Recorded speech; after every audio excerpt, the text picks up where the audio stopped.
I mean, you'll still see plenty of pride flags that are out in Boston, but you're also going to see fewer illegals there after ICE conducted its biggest raid ever.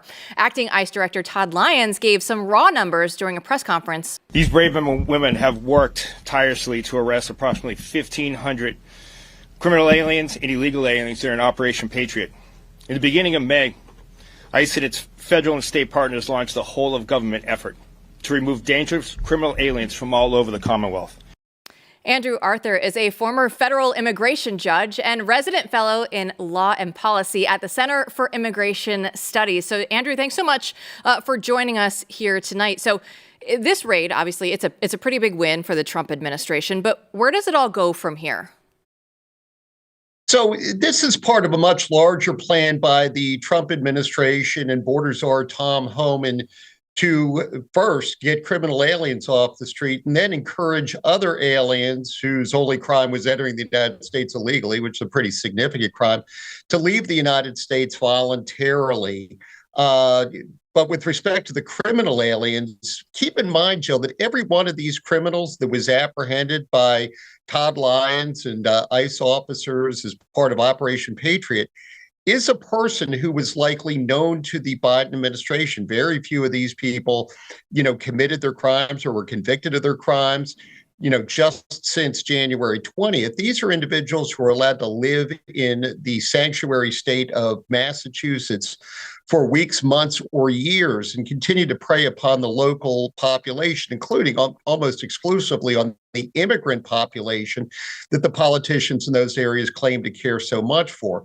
So, Tom Homan, Donald Trump, Todd Lyons, they're taking efforts to actually make those communities safer and to make our streets safer. Art, given what we saw this weekend in Massachusetts, and given what you've seen throughout the country with these states and cities and their initial reaction, which is certainly negative in many of these places, to the Trump administration, how much leeway do they have? Like, how do you think this plays out to push back? Operations like this? Yeah, when it comes to operations like this, they actually have very little leeway. If they attempt to interfere with federal enforcement operations, that's a federal crime.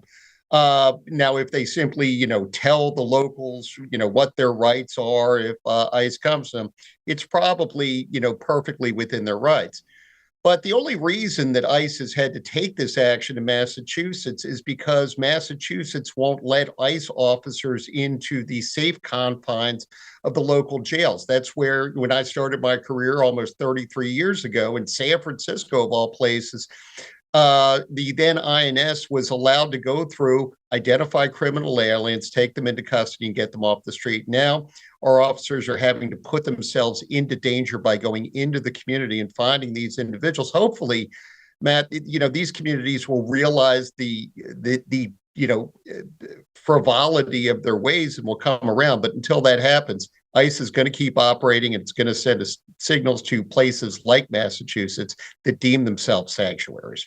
Let's go out to Boulder, Colorado. Everybody knows about the anti-Semitic attack that happened over the weekend. Of course, he was here illegally and 8 people were injured.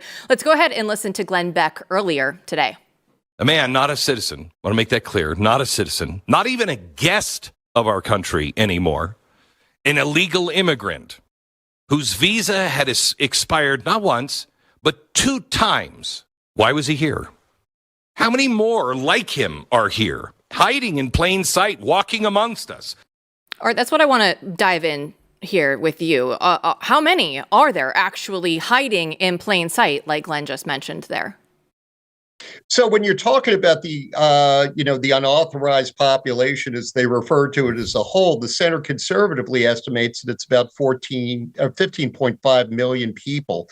It could be higher. In fact, it's probably a lot higher, but we base that on the Census Bureau's community survey.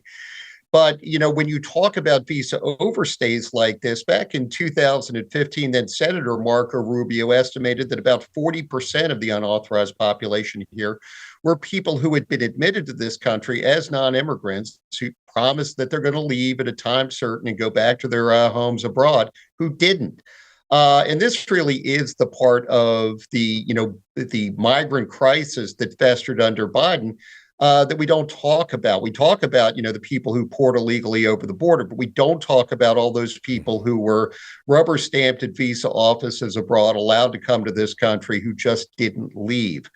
So, yeah, I mean, it's a significant problem. We could be talking about anywhere between 4 and 6 million visa overstays, like Mr. Solomon. I mean, this is a real problem, especially since, one, we let them in. We were at least hospitable to them, and then they didn't comply with our rules. Part of the Trump administration's plan is to go after those individuals too. Every alien who's present in the United States, legally or illegally, is going to have to register. Secretary Noem announced that a few months ago. If they don't, they're committing another crime. But if they do, we're going to know where they are, and we can go and take action against them before another tragedy like this can happen again. So when it comes to the practical side of this, I mean, obviously we have lots of federal judges who are obstructing what the president is trying to do, what the administration is trying to do. And there's discussion about just practically, right, how to make this happen. If it's possible to change the system, if it's possible to change the policy and actually, put all these people through the system in some way. Do you have any thoughts about that? I mean, first the federal judges, and then practically how this ought to be done en masse, especially given the state, the ideological state, I guess, of so many judges, both immigration and federal. Yeah, and I mean, Matt, when you talk about the federal judges, some of the biggest abuses have largely gone unnoticed. The district court in Maryland, for example, issued a standing order that gives a stay to every alien facing removal who files a habeas, even though most of those individuals are by statute not eligible for habeas. But, I think it's time for the Supreme Court, if it's going to continue the credibility of the federal courts, to rein in those district court judges. Otherwise, much like most of the media and a lot of academia, in their zeal to, fight Trump or resist Trump, they're going to undermine their own credibility. But with respect to the immigration system itself, we have about 700 immigration judges. President Trump and the big, beautiful bill is going to get a whole lot more money for more judges to speed that process along. But the Trump administration is also using some very inventive tools to address that. We've seen that individuals who were waved in through the ports of entry and paroled into this country are now being taken into custody when they show up in immigration court, and they're subjected to something called expedited removal, which is much quicker than going to removal court. But we also see, various efforts by DHS Secretary Noem, Tom Homan, to encourage those people to leave illegally, or to leave now while they still can, before they have to be taken into custody, before we have family separation, before any of that happens. And paying people $4,500 may seem a bit excessive, or paying them $1,000 may seem excessive, and getting them a $3,500 plane ticket. But it's a lot cheaper than the $17,100 that each deportation costs from beginning to end. So, the Trump administration is thinking outside the box. They know they've got a problem, and they're using every shot in their locker and every tool in the toolbox to address it. It's fascinating to have you on. We've talked with other people about the habeas corpus issue and the idea that, really doing this would just drown out the system. What are your thoughts specifically about that? So Congress in 1996 and 2005 strictly limited the availability of habeas to aliens who were facing removal from the United States. And really what we're waiting for is, one superior court, be it the circuit court or the Supreme Court, to step in and actually, enforce those boundaries that Congress put on. It put those boundaries on for exactly this reason. Congress doesn't want district court judges being star chambers at which, one judge sitting in, San Francisco or Baltimore can basically make immigration policy. So, that's a significant issue. Again, the rules are there. We just need to have the rules enforced, and this process will go a whole lot more smoothly. Well, we know that Stephen Miller has come out and said that he wants to see 3,000 people a day right now getting deported from this country. As a former federal immigration judge yourself, I know that there's more resources coming in the big, beautiful bill, but we're not there yet. So what are the current limitations that we have right now in this country to make those numbers a reality?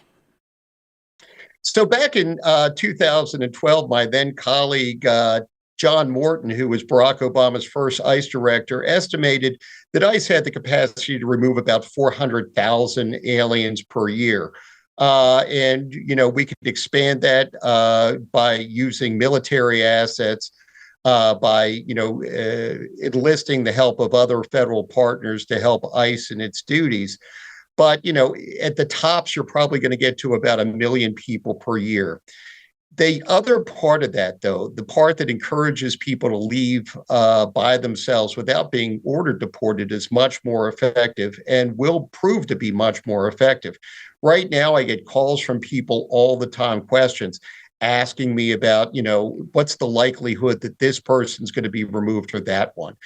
The word has gotten around in immigrant communities that people who are here illegally had better leave.